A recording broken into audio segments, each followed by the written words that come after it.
Bienvenue sur les podcasts à l'éveil de soi-même. Des podcasts qui apparaissent sur ton chemin pour mieux comprendre, pour favoriser la prise de conscience et s'éveiller.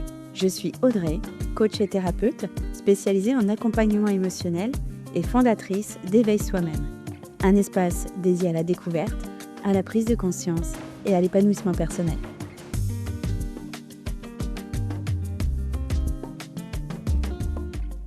Aujourd'hui, j'aimerais qu'on parle d'un sujet qui touche beaucoup plus de personnes qu'on ne le croit. C'est la peur de tomber amoureux. Et avant d'aller plus loin, j'aimerais d'abord poser une distinction essentielle. Parce que tomber amoureux, c'est pas la même chose que faire des rencontres, papillonner et vivre des aventures. Après une rupture et après une déception, après une histoire qui a pu laisser des traces, il y a beaucoup de femmes et d'hommes aussi qui ressentent ce besoin de plaire, de séduire, de se rassurer quelque part. C'est très humain. C'est même un réflexe de reconstruction, retrouver une estime qui a été abîmée, se prouver qu'on existe encore dans le regard de quelqu'un. Mais alors, tomber amoureux, c'est autre chose encore. C'est un peu plus profond. Ça demande une part d'ouverture, de vulnérabilité, de lâcher prise. Ça demande d'accepter d'être touché dans un endroit sensible, intime, parfois encore un peu fragile. Et selon notre histoire, nos blessures et nos schémas, cette ouverture, elle peut être plus ou moins accessible. Certaines personnes peuvent enchaîner des rencontres sans difficulté. Mais dès qu'un lien devient plus vrai, plus authentique, plus potentiellement engageant, la peur arrive, la méfiance s'installe et le mental peut s'emballer. Et là, on va interpréter, anticiper et quelque part se protéger. C'est là que beaucoup se reconnaissent. C'est aussi cette tendance à mettre tous les hommes dans le même sac. Je l'entends beaucoup dans mes accompagnements des femmes qui sont célibataires, qui sont en recherche de l'amour. Elles se disent « je veux plus souffrir », elles vont rester dans le contrôle et elles vont garder une certaine distance de sécurité. Mais c'est pas parce qu'elles ne veulent pas aimer ou plus aimer, mais c'est parce qu'elles ont peur de ce que l'amour pourrait réveiller. Une corrélation est alors faite dans l'inconscient. Amour égale souffrance, amour égale danger. Et cette peur, c'est pas une faiblesse, c'est très juste, car tu sais que ça peut être aussi beau que destructeur. Cette peur, elle est le reflet de ton histoire, de tes expériences, de tes blessures, de tes mécanismes de survie. Et justement, dans cet épisode, on va explorer ensemble pourquoi cette peur existe, comment elle se manifeste, selon les âges et les parcours, et comment faire la différence entre affection et amour, et surtout, comment s'ouvrir à nouveau, sans se trahir, avec confiance et en conscience. Parce que tomber amoureux, ce n'est pas perdre le contrôle, c'est retrouver cet espace-là intérieur où on peut être soi pleinement. Et ça, c'est un chemin qui se construit. Je me suis appuyée sur des études récentes qui montrent que le célibat est devenu une réalité massive en France. Près d'un adulte sur deux traverse des périodes de célibat au cours de sa vie. Il est vrai qu'aujourd'hui, nous sommes dans une société de consommation. Malheureusement, il y a de moins en moins de couples qui restent ensemble toute leur vie. Les chiffres sur lesquels je me suis appuyée et que je vais vous partager viennent d'enquêtes sérieuses de l'INSEE et de l'INED. Et quand on regarde ces chiffres par âge, on comprend tout de suite pourquoi notre rapport à l'amour change. Tout d'abord, chez les 18-25 ans, c'est 60% des personnes qui sont célibataires. C'est une période d'exploration d'identité, des premières expériences affectives, pas forcément d'engagement, on fait des études et on a aussi l'image des parents divorcés, séparés. Chez les 26-35 ans, il y a environ 40% de célibataires. C'est une période de sélection plus consciente où on a peur de se tromper. Chez les 36-50 ans, c'est 25% de célibataires. Souvent, après une séparation, une rupture et un divorce. Chez les 50-65 ans, c'est environ 30% de célibataires. Là, on retrouve un besoin de paix, de stabilité et de reconstruction. Et chez les plus de 65 ans, c'est environ 40%. Donc, soit c'est une solitude choisie ou bien liée malheureusement au veuvage. Ces chiffres montrent que le célibat, c'est pas un échec, mais c'est un état profondément lié à nos étapes de vie. Et surtout, plus on avance, plus la peur de souffrir influence notre manière d'aimer. Donc, c'est ce qui explique pourquoi certaines personnes peuvent multiplier les rencontres, mais se fermer dès que le lien devient plus profond. Alors, tout d'abord, on va essayer de comprendre pourquoi est-ce qu'on a peur de tomber amoureux. Donc si tu ressens une peur à l'idée de tomber amoureux, sache déjà une chose. Bon, t'es pas la seule. Surtout, t'es pas cassée. La peur de tomber amoureux, c'est une peur totalement humaine, logique, émotionnelle et souvent inconsciente. Elle ne dit pas quelque chose de négatif forcément sur toi. Elle dit quelque chose de ton histoire. Tomber amoureux, c'est pas juste rencontrer quelqu'un, c'est ouvrir une porte intérieure. C'est accepter d'être vu dans ta propre vérité. C'est laisser quelqu'un entrer dans un espace un peu sensible, intime et peut-être un peu fragile. C'est donc précisément là que les peurs se réveillent. Alors, ici, il existe plusieurs peurs et ça va être intéressant d'aller les comprendre. Tout d'abord, on va retrouver la peur de souffrir à nouveau. C'est la peur la plus fréquente, bien évidemment. Quand on a été blessé, déçu, trahi, abandonné, le corps et le cœur enregistrent l'amour comme un risque. Alors pour se protéger, on va se fermer, on va contrôler, anticiper, interpréter et on garde une distance de sécurité. C'est pas un manque de courage, c'est un mécanisme de survie qui s'installe à ce moment-là. Quand tu tombes amoureuse, c'est pas seulement ton mental qui s'active, c'est ton système nerveux et ton corps émotionnel. C'est ton inconscient. Ton corps, il se souvient des nuits où tu as pleuré, des messages que tu attendais, des promesses qui n'ont pas été tenues, des attentes incessantes, des silences qui ont fait du mal, des trahisons également. Il se souvient également des mensonges, des abandons, des relations, de ces relations où tu t'es oublié. Alors quand quelqu'un te plaît, quand tu sens que ça pourrait devenir vrai, ton corps, et plus précisément ton système nerveux, dit attention, on a déjà souffert, on veut plus revivre ça. C'est pas de la faiblesse, c'est de la protection. C'est une mémoire émotionnelle. On retrouve aussi la peur de perdre son autonomie. Beaucoup de femmes ou d'hommes aujourd'hui ont construit une vie solide, une carrière, une indépendance, une liberté, un rythme. Et cette peur, elle est très présente chez les femmes de 25-40 ans. Selon les études récentes, tomber amoureuse peut réveiller la peur de perdre son équilibre, se laisser envahir, se perdre dans l'autre, devoir renoncer à une partie de soi ou faire trop de concessions. Alors forcément, l'idée de laisser quelqu'un entrer dans cet espace peut réveiller une forme de tension intérieure. C'est pas je ne veux pas aimer, c'est plutôt j'ai peur que l'amour me fasse perdre ce que j'ai mis tant de temps à construire. C'est une forme de prudence émotionnelle. L'autonomie devient parfois un refuge après des relations où l'on s'est oublié et où on a trop donné et où on a trop souffert. Quand l'autonomie est blessée, elle se transforme en armure. On garde ses distances, on contrôle, on analyse, on se protège. Mais quand elle est mature, elle devient un socle et on peut s'ouvrir sans se perdre, aimer sans se trahir, accueillir l'autre sans renoncer à soi. La peur n'est donc pas un signe de faiblesse, c'est un signe que l'on a appris à se protéger. Et le chemin consiste simplement à transformer cette autonomie défensive en autonomie intérieure, stable et confiante, celle qui permet d'aimer en restant soi-même. Dans toutes ces peurs de tomber amoureux, on retrouve aussi la peur de ne pas être à la hauteur. C'est une peur un peu plus subtile. Elle touche souvent les personnes sensibles, empathiques, perfectionnistes. Elle se manifeste par «et si je ne suis pas assez bien? Et si je déçois? Et si je ne suis pas aimable sur la durée?» C'est une peur liée à l'estime de soi, souvent construite dans l'enfance ou dans les relations passées. Parce que tomber amoureux, c'est pas seulement rencontrer quelqu'un, c'est accepter l'idée que quelqu'un puisse te voir, te choisir, t'aimer, te reconnaître, te préférer. Et si ton estime de toi elle est fragile, instable, blessée, fluctuante, eh bien alors l'amour peut devenir un terrain menaçant. Quand on doute de soi, l'amour va réveiller des questions profondes. Et si je suis pas assez bien? Et si je déçois? Et si l'autre découvre mes failles? Et si je ne mérite pas vraiment d'être aimée? C'est pas possible, son amour n'est pas sincère car je suis nulle ou trop banale. J'ai rien d'extraordinaire. Et si un jour il me remplace? Ce ne sont pas des pensées irrationnelles, puisque ton mental le dit clairement et tu en es profondément convaincu. Ce sont des mécanismes de protection. Parce que si tu crois que tu n'es pas assez, alors l'amour devient un risque d'être rejeté, d'être abandonné. Et l'estime, blessée, crée des comportements de protection. Quand l'estime est fragile, on va se méfier plus que nécessaire, analyser des détails, interpréter des silences, anticiper le rejet, se retenir d'aimer, saboter quand ça devient sérieux, choisir des relations impossibles, rester dans le contrôle. Ça, c'est pas un manque d'envie, c'est la peur d'être blessé dans un endroit déjà sensible. Et l'estime, elle influence la manière de recevoir l'amour. Quand l'estime est basse, on va donc avoir du mal à croire que l'autre est sincère, recevoir des compliments, accepter la tendresse, se laisser aimer sans se justifier, faire confiance à ce qui est simple. Et parfois, on peut même ressentir un décalage. Pourquoi il s'intéresse à moi? Qu'est-ce qu'il voit que je ne vois pas? L'amour devient alors le miroir. Et ce miroir peut être difficile à regarder. Cette estime-là, elle influence aussi la manière de donner l'amour. Quand on va manquer d'estime, on peut développer des schémas.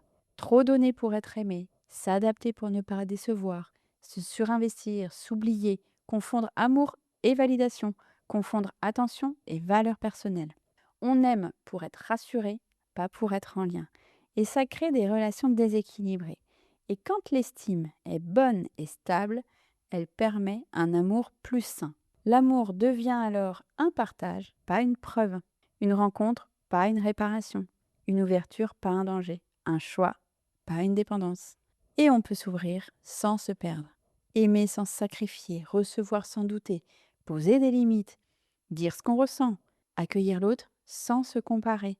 L'estime devient alors un socle, pas un obstacle. Et ça, c'est tellement libérateur.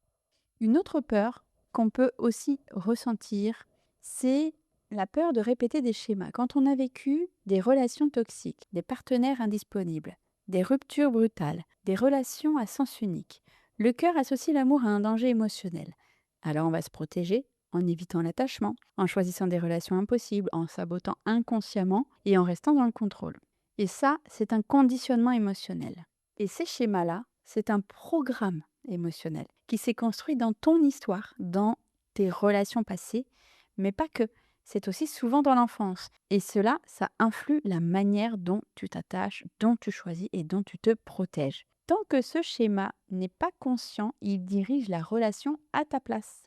Je pense que je ferai certainement un autre podcast pour développer ce sujet car il est ultra important. Alors surveille bien les futures sorties, abonne-toi à ma chaîne sur ta plateforme d'écoute préférée ou tu peux aussi t'abonner à ma page Instagram qui s'appelle À l'éveil de soi-même et aussi sur YouTube. Alors, quels sont ces différents schémas? Je vais vous les énumérer ici et je les développerai dans un autre épisode. Le schéma de l'abandon, c'est l'un des plus fréquents et il crée une peur intense de perdre l'autre, d'être laissé, être remplacé, ne pas être assez importante. Alors quand quelqu'un te plaît vraiment, ce schéma, il se réveille et il dit attention, si tu t'attaches, tu vas souffrir. On retrouve également le schéma du rejet. Ici, la peur n'est pas d'être quitté, mais de ne pas être aimé en premier lieu. Ce schéma dit si on me voit vraiment, on ne m'aimera pas. Il pousse à se montrer parfaite, à cacher ses émotions, à ne pas dire ce qu'on ressent, à rester en surface, à choisir des partenaires indisponibles, parce que la personne indisponible ne peut pas te rejeter. Il ne t'engage pas, puisqu'il n'a jamais vraiment été là. On retrouve aussi le schéma de la trahison. Il naît souvent après une infidélité, un mensonge, une rupture brutale. Ce schéma dit on ne peut pas faire confiance. Alors quand l'amour arrive, tu vas douter, tu vas surveiller, tu vas interpréter, tu vas chercher des signes et tu vas rester en alerte. C'est pas de la paranoïa, c'est une tentative de ne plus jamais revivre cette douleur. Il y a aussi le schéma de l'injustice. Et ce schéma de l'injustice, il touche souvent les femmes et les hommes, très forts, très autonomes, très responsables. Ce schéma, il dit je dois tout gérer et je peux compter sur personne. Alors l'amour devient un risque de devoir porter la relation, risque de s'épuiser, risque de perdre sa liberté et risque de revivre une relation déséquilibrée. Ce schéma, il va créer une hyper-indépendance qui protège mais qui isole. On retrouve aussi le schéma de dépendance affective. Ici, la peur n'est pas de tomber amoureux, mais de tomber trop amoureux. Ce schéma dit « si j'aime, je perds le contrôle ». Il pousse à s'attacher trop vite, se perdre dans l'autre, confondre amour et fusion, avoir peur de l'absence, vivre l'amour comme une nécessité. Alors pour éviter de retomber dans ce fonctionnement qui a souvent déjà été vécu par le passé, on va se fermer. On retrouve aussi le schéma de l'hypercontrôle. C'est le schéma de celles et ceux qui ont dû être forts ou fortes trop tôt. Et ce schéma, il dit « si je lâche prise, je souffrirai ». Alors quand l'amour arrive, tu analyses, tu anticipes, tu veux comprendre, tu veux maîtriser, tu veux tout prévoir. Tu es de celles ou ceux qui comprend et analyse tout ce que l'autre fait, en totale compréhension, le radar. Si je comprends tout de toi, tu ne me mentiras pas, tu ne me feras pas souffrir, car je détecte tout. Mais comme l'amour ne se contrôle pas, et c'est précisément ce manque de contrôle qui fait peur. On va retrouver aussi le schéma de l'attirance pour l'indisponible. C'est un schéma très fréquent. Il crée une attirance répétitive pour les personnes qui ne sont pas engagées, les personnes qui sont déjà prises, les personnes instables ou les personnes émotionnellement fermées. Pourquoi ? parce que l'indisponible va permettre de ne pas s'attacher vraiment. Il va créer une illusion d'amour sans le risque de la vraie intimité. On retrouve aussi le schéma du sabotage. Quand l'amour devient trop vrai, trop proche, trop possible, ce schéma dit « fuis, protège-toi ». Alors tu peux trouver des défauts, créer des conflits, prendre de la distance, te convaincre que ce n'est pas le bon, arrêter la relation sans raison claire. C'est pas un manque d'envie, c'est une peur de la profondeur. Et voilà ce que je peux dire des différents schémas qui caractérisent cette peur de les répéter au fil des rencontres amoureuses. Une autre peur intéressante, c'est la méfiance généralisée.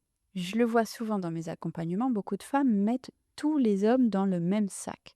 Alors c'est un jugement non fondé en soi, mais qui est profondément ancré chez certaines personnes. Mais ici, c'est juste de la protection. Quand on a été déçu, trahi, manipulé, le cerveau va créer une règle générale. Pour ne plus souffrir, je me méfie de tout le monde. C'est une stratégie de survie qui va empêcher l'amour de rentrer. Et ce qu'on va retrouver ici, c'est que cette croyance peut être partagée par un groupe de femmes qui peuvent dangereusement s'enfermer là-dedans. Je vais maintenant faire une analyse psycho-émotionnelle suite à l'étude dont je vous ai parlé tout à l'heure. Cette étude récente qui montre que le célibat touche près d'un adulte sur deux en France, mais surtout qu'il y a des raisons émotionnelles derrière ce célibat qui évolue avec l'âge.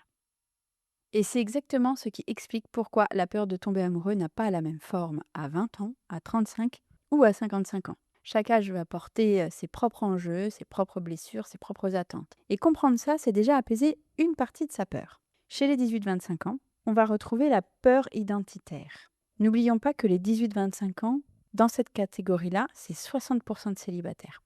Parce qu'à cet âge, on se construit, on se cherche, on se compare et on essaye de comprendre qui l'on est, ce que l'on vaut et ce que l'on mérite. On ne se dit pas forcément on est en couple. Ça engage pas. Et comme ça, on n'est pas vraiment face à nos peurs. La peur de tomber amoureux vient souvent de la peur de ne pas être assez, la peur d'être rejeté, la peur de ne pas correspondre, la peur de perdre sa liberté naissante, la peur de se tromper dès le début. Et quand on dit qu'on n'est pas en couple, finalement, on n'est pas engagé. Et donc, c'est une période où l'amour est souvent confondu avec la validation. Les réseaux sociaux, les comparaisons, les validations extérieures jouent un rôle immense. À cet âge, on se demande souvent « est-ce que je plais ? Est-ce que je suis désirée ? Est-ce que je suis normale ?» Le célibat peut être vécu comme une liberté ou une insécurité selon l'histoire personnelle.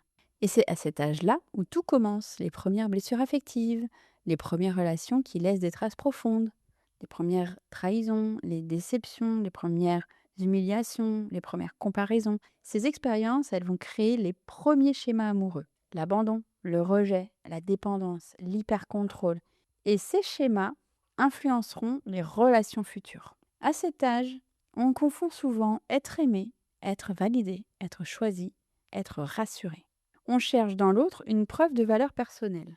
Le célibat peut alors réveiller des insécurités, des doutes, des comparaisons, des peurs d'être moins que les autres. C'est normal, c'est humain, c'est juste une étape. Chez les 25-35 ans, c'est souvent ici la peur de se tromper qu'on voit ici. Et dans cette catégorie-là, c'est 40% de célibataires. C'est la période où les trajectoires se différencient. Certains se marient, d'autres voyagent, d'autres se reconstruisent. La peur de tomber amoureux se transforme. Peur de choisir la mauvaise personne, peur de perdre son indépendance, peur de s'engager trop vite, peur de répéter un schéma ou peur de ne pas être aligné avec ses valeurs. C'est l'âge où l'on devient un peu plus exigeant, plus conscient et plus sélectif. Et cette exigence, elle peut parfois se transformer en méfiance. Ensuite, chez les 35-50 ans, c'est souvent ici la peur de revivre une douleur. Dans cette catégorie, c'est 25% de célibataires. Dans cette catégorie, beaucoup arrivent avec une histoire, une séparation, un divorce, des trahisons, des déceptions profondes. Et la peur de tomber amoureux est souvent liée à la peur de souffrir à nouveau, de refaire confiance, de s'ouvrir après une reconstruction difficile, de perdre ce qu'on a déjà construit tout seul et la peur de retomber dans des schémas toxiques. C'est une période où on veut de la sécurité, on veut du vrai, on veut du stable. Et là, on va se protéger beaucoup, beaucoup, beaucoup. Le cœur, il est plus naïf, il est prudent et il est marqué surtout. La peur de tomber amoureux vient souvent de la peur de revivre une douleur déjà connue. Après une rupture, beaucoup ont dû se reconstruire seuls, retrouver une certaine stabilité, rebâtir une vie, se redéfinir, reprendre confiance, se réapproprier une certaine autonomie. Et cette reconstruction, elle demande du temps, de l'énergie et beaucoup de courage. Alors l'idée de laisser quelqu'un entrer dans cet équilibre peut faire très peur. C'est pas un refus de l'amour, c'est juste un respect pour soi. À cet âge, la méfiance n'est pas du cynisme, c'est une stratégie de survie émotionnelle. La peur n'est pas dirigée contre l'autre, elle est dirigée contre la possibilité de souffrir à nouveau. Entre 35 et 50 ans, on a souvent un rythme, une carrière, des enfants, une organisation, une autonomie et une paix retrouvée. L'amour peut sembler intrusif, déstabilisant, énergivore et risqué. La peur de tomber amoureux devient alors la peur de perdre ce qu'on a mis des années à construire. Chez les 50-65 ans, c'est plutôt une peur de perdre sa paix retrouvée. Dans cette catégorie-là, c'est environ 30% de célibataires. À cet âge, beaucoup ont construit leur vie, ont trouvé un rythme, une liberté, une paix intérieure, et la peur de tomber amoureux vient souvent de la peur de perdre son équilibre, de revivre une relation énergivore, de devoir gérer quelqu'un, de devoir sacrifier sa tranquillité et potentiellement se perdre à nouveau. C'est pas un refus de l'amour, c'est un besoin de simplicité, de douceur, de partage et de stabilité. Chez les 50-65 ans, le célibat n'a plus rien à voir avec celui des 30 ans. Ce célibat, il est chargé de maturité, de conscience, de reconstruction et d'un besoin profond de paix intérieure. C'est un célibat qui n'est pas vide, c'est un célibat choisi, réfléchi, protecteur et parfois libérateur. À cet âge, beaucoup de femmes et d'hommes ont traversé un divorce ou une longue relation, une rupture douloureuse, des années de compromis, des responsabilités familiales lourdes. On a dû reconstruire une vie, on a dû retrouver un rythme. Les enfants sont grands, ils sont indépendants et on a appris à se suffire à soi-même. La peur de tomber amoureux vient souvent de là, la peur de perdre cette paix durement gagnée. Chez les 50-65 ans, la liberté n'est plus un caprice, c'est un espace vital. On a des habitudes, des rythmes, des autonomies, des passions, des activités, un cercle, une intimité. L'amour peut sembler intrusif, exigeant, énergivore et déstabilisant. La peur n'est pas je ne veux plus aimer, mais je veux aimer sans perdre ma liberté. Donc après 50 ans, beaucoup de femmes vivent une renaissance intérieure. Elles vont se reconnecter à elles-mêmes. Elles vont reprendre confiance, se recentrer, se choisir et se redéfinir. Le célibat devient un espace de réappropriation de soi. Et l'amour peut faire peur parce qu'il vient toucher cette nouvelle identité encore fragile. Chez les plus de 65 ans, c'est souvent la peur de la vulnérabilité. On retrouve ici, dans cette tranche d'âge, 40% de célibataires. Ici, c'est plutôt un célibat qui est souvent lié au veuvage, à des séparations tardives ou à un choix de tranquillité. La peur de tomber amoureux est teintée de peur de souffrir à un âge où on se sent plus fragile, où on a déjà beaucoup souffert, où on a peur de perdre quelqu'un à nouveau, peur de dépendre émotionnellement, peur de bouleverser une vie stable et peur aussi de s'exposer après des années de solitude. Mais c'est aussi un âge où on cherche des liens vrais, simples, chaleureux. On pense que l'amour n'est plus vraiment pour nous et on a perdu la foi en quelque sorte. Donc alors, ce que montrent ces chiffres, mais surtout ce que montrent les histoires humaines, c'est que la peur de tomber amoureux n'est jamais la même selon l'âge. Elle est donc le reflet d'un parcours, d'une maturité, d'une reconstruction, d'une blessure, d'un besoin. Et comprendre ça, c'est déjà se réconcilier avec soi. C'est déjà faire un pas vers un amour plus conscient, plus aligné et plus apaisé. On va maintenant voir ensemble la différence entre l'amour et l'affection. Il est important ici de comprendre cette différence. C'est l'un des plus grands malentendus émotionnels, confondre l'amour et l'affection. Et cette confusion, elle va créer énormément de souffrance, de déception et de relations bancales. Mais aussi, elle va laisser place à de faux espoirs et, encore une fois, beaucoup de peur. Parce que parfois, ce qui fait peur, ce n'est pas l'amour. C'est l'idée qu'on se trompe encore, qu'on confonde encore, qu'on s'attache à quelqu'un qui ne nous correspond pas, ou alors d'avoir un amour à sens unique. Dans ce chapitre, on va essayer de remettre de la clarté. L'affection, c'est quoi ? L'affection, c'est un lien de tendresse, de complicité, de douceur, de présence, de confort, de sécurité et de reconnaissance. C'est un lien qui fait du bien, un lien qui apaise, qui rassure. Mais l'affection, elle ne demande pas de vulnérabilité profonde. Elle ne demande pas de transformation intérieure. Elle ne demande pas de se révéler entièrement. L'affection, c'est être bien avec quelqu'un. Et cette affection, vous me direz, c'est aussi ce que l'on ressent en amour, n'est-ce pas? Et l'amour, alors, c'est quoi? Eh bien, l'amour, c'est quelque chose d'intérieurement un peu plus profond. L'amour, lui, il demande autre chose. Il demande de s'ouvrir, de se laisser toucher, de se laisser voir. Il demande aussi de faire confiance, de lâcher un peu le contrôle, d'accepter l'imprévisible, d'accueillir l'autre dans sa vérité. Et l'amour, c'est pas quelque chose de superficiel, il est transformant. Il te fait grandir, il te fait évoluer, il te fait rencontrer des parts de toi que tu ne connaissais pas.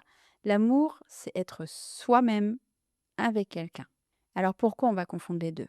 Parce que l'affection, c'est plus simple, c'est plus accessible et c'est moins risqué. Parce qu'elle active des sensations proches finalement. Un lien chaleureux, une certaine proximité, un attachement, un désir sincère d'être ensemble, mais aussi un besoin de l'autre.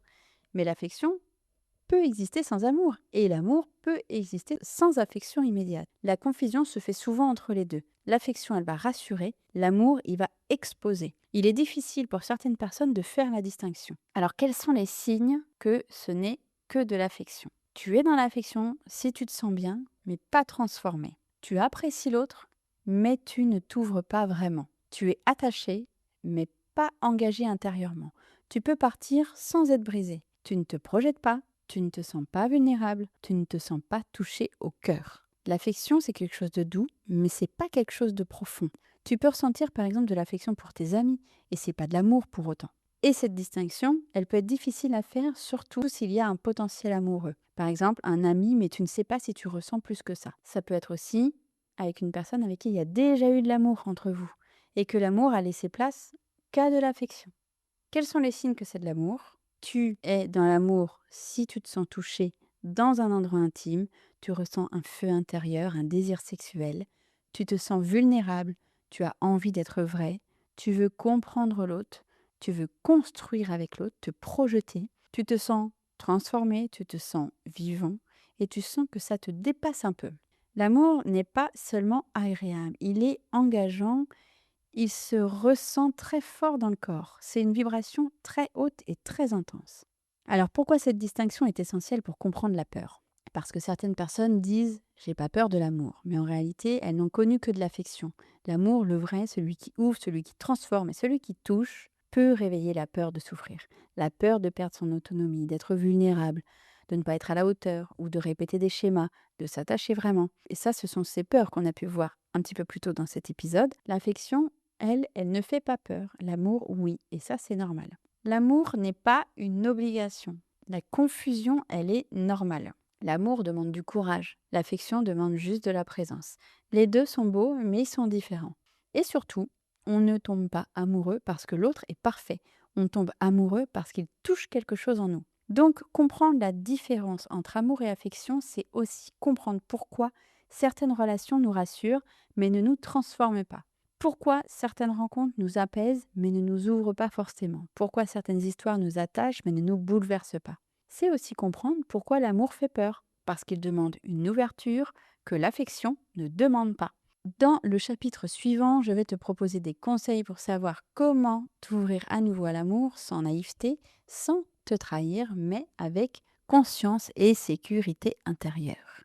Je me rends compte que ce sujet m'inspire beaucoup. J'ai beaucoup de choses à dire, je trouve, sur ce sujet. Je pense que j'aborderai un peu plus en détail certains points dans d'autres épisodes parce que ça me tient à cœur. Et d'ailleurs, j'en profite pour te dire que si tu te retrouves en mal-être face à certaines situations, que la peur de l'amour te paralyse, même si tu comprends beaucoup de choses, n'hésite pas à m'en faire part en commentaire ou en message privé et on pourra en discuter ensemble.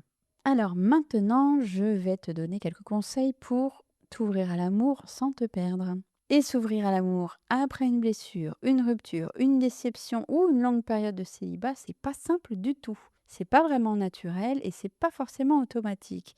C'est pas il suffit de vouloir, c'est un chemin intérieur. C'est un chemin de réconciliation avec soi, avec son histoire, avec son cœur. Alors je vais te partager des conseils concrets, réalistes pour t'aider à t'ouvrir à l'amour. Tout d'abord, apprends à écouter tes peurs au lieu de les fuir. La peur, c'est pas ton ennemi ici, c'est plutôt une information. Elle te dit où tu as été blessé, où tu as besoin d'être rassuré, où tu dois poser une limite. Et aussi, où tu dois avancer doucement. Écouter ta peur, c'est déjà lui donner un peu moins de pouvoir et commencer à la transformer. Ensuite, je vais te conseiller de renforcer ta sécurité intérieure. L'amour fait peur quand on ne se sent pas en sécurité avec soi-même. Renforcer ta sécurité intérieure, c'est te parler avec douceur, te faire confiance, entamer ce chemin d'amour pour toi, faire confiance à tes ressentis, poser tes limites, respecter ton propre rythme, reconnaître tes besoins et t'autoriser à dire non. Plus tu vas te sentir solide à l'intérieur, moins l'amour te semblera menaçant. Ensuite, tu vas clarifier ce que tu veux vraiment vivre. Beaucoup de souffrance vient de la confusion de ne pas savoir ce qu'on veut ou de ne pas oser l'assumer. Prends le temps de clarifier ce que tu veux, ce que tu ne veux plus. On sait souvent ce qu'on ne veut plus, mais interroge-toi surtout sur ce que tu veux vraiment. Clarifie aussi ce que tu es prête à offrir, ce que tu attends de l'autre, ce qui est non négociable. Et là, la clarté, elle va te protéger, elle va t'apaiser et elle va attirer ce qui te correspond vraiment. Aussi, apprends à aller lentement. L'amour n'a pas besoin d'être rapide. L'amour n'a pas besoin d'être rapide pour être vrai. Il n'a pas besoin d'être intense pour être profond. Aller lentement, c'est aussi laisser ton corps s'habituer, laisser ton cœur s'ouvrir, laisser la confiance se construire, laisser la relation respirer. La lenteur, c'est comme un acte de respect quelque part envers toi-même. Observe également les actes et pas les promesses. Les mots peuvent te séduire, ça c'est un fait. Mais les actes, eux, ils vont révéler la vraie vérité. Regarde la cohérence, regarde la disponibilité, la stabilité, les contradictions et la manière dont l'autre te traite. Regarde aussi la manière dont il va gérer les conflits, la manière dont il va respecter tes propres valeurs, mais aussi respecter ton propre rythme. L'amour se reconnaît dans les gestes et pas dans les beaux discours. Autorise-toi aussi à être vulnérable, mais pas avec n'importe qui. La vulnérabilité, c'est pas une faiblesse, c'est une ouverture. Mais elle doit être méritée. T'as pas à tout montrer tout de suite, t'as pas à te livrer à quelqu'un qui ne te prouve rien, t'as pas à t'exposer sans sécurité. La vulnérabilité, c'est un cadeau. Offre-la à ceux qui savent la recevoir. Ensuite, déconstruis tes anciens schémas. Tu n'attires pas toujours le même type de personne par hasard. Tu rejoues un schéma. Pour t'ouvrir à l'amour, tu dois comprendre ton schéma, reconnaître quand il s'active, choisir différemment, t'autoriser un autre type de relation ou de personne. Changer de schéma, c'est changer ta vibration. Apprends à recevoir l'amour aussi, parce que beaucoup de personnes savent donner, mais très peu savent recevoir. Recevoir, c'est accepter la tendresse sans condition, accepter la présence, d'être choisi, accepter d'être aimé, accepter de ne pas tout contrôler. Recevoir, c'est s'ouvrir, c'est accueillir sans se sentir obligé de donner en retour. Et ne confonds plus amour et affection, parce que l'affection rassure, l'amour, lui, transforme. L'affection va apaiser, mais l'amour va ouvrir. L'affection est douce, mais l'amour est profond. Et l'amour peut prendre du temps, il n'y a pas de règle ici. Savoir distinguer les deux t'évite de t'attacher à des relations qui ne te correspondent pas. Rappelle-toi aussi que tu mérites un amour simple, doux et réciproque. T'as pas à te battre pour être aimé, t'as pas à prouver quoi que ce soit pour être aimé. Tu n'as pas à t'adapter pour être choisi et tu n'as pas à souffrir pour mériter. L'amour mature est simple. L'amour aligné, il est doux. L'amour juste, il est réciproque. Tu mérites un amour qui te fait du bien, pas un amour qui te vide. Donc, s'ouvrir à l'amour n'est pas un acte de naïveté, c'est un acte de maturité, de courage, de confiance en soi. C'est t'autoriser à vivre quelque chose de beau, de vrai, de stable. Et tu peux le faire à ton rythme, avec tes limites et avec ta propre vérité. Donc si tu as écouté cet épisode jusqu'au bout, je sais qu'il est un petit peu plus long que les autres, mais j'étais plutôt inspirée sur ce sujet. J'aimerais juste que tu retiennes une chose essentielle. Ta peur de tomber amoureux n'est pas un problème. Ta peur, c'est juste une information. Elle ne te dit pas que tu n'es pas prête, elle ne te dit pas que tu n'es pas capable, elle ne te dit pas que tu n'es pas faite pour l'amour. Elle dit simplement protège-toi parce que tu as été blessée. Ne vois pas ta peur de tomber amoureux comme un mur insurmontable. Voilà plutôt comme une porte qui va s'ouvrir de l'intérieur, à ton rythme, avec tes limites, avec ta vérité. Tu sais désormais que ta peur peut venir de ton histoire, de ton estime, de ton autonomie, de tes schémas et de tes blessures, mais aussi de ton âge et de tout ce que tu as pu traverser. Tout ça, C'est normal, c'est humain et légitime. T'as rien à forcer, t'as pas à te brusquer et tu n'as pas à te juger. Tu peux avancer pas à pas en apprenant à écouter ton cœur, ton corps, ton rythme. Et là, tu peux t'ouvrir sans te perdre. Tu peux aimer sans te trahir. Tu peux accueillir quelqu'un sans renoncer à toi. L'amour, c'est pas un danger. L'amour, c'est pas une menace. L'amour n'est pas une perte de contrôle. L'amour, le vrai, celui qui te correspond, celui qui te respecte, celui qui t'élève, ne te demandera jamais de t'abandonner. Il te demande seulement d'être toi. Alors si aujourd'hui tu as peur, rappelle-toi, la peur n'est pas la fin de l'histoire, c'est le début du chemin. Un chemin vers un amour plus conscient, plus mature, plus doux, plus aligné. Un amour qui ne te blessera pas.